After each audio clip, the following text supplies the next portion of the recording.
Well, impeachment complaint is concern ko kasi dyan is impossible because of the time. Diba? We have to face reality. By next year, ang February, national campaign na. By March, local campaign. Kami nga ngayon, nahihirapan ako mag-master ng quorum because of the several invitation activities of the members. Diba? So, talagang, siyempre, lahat ngayon very busy. In December, lahat ng invitation, lahat ng activities sa kanya-kanyang distrito, talagang napakahirap namin na makakuha ng quorum.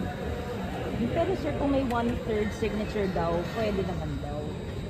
Well, if they could master the 1/3 signature, then Pipirma po ba kayo? aaralan ko muna kung paano nila nilatag yung complaint.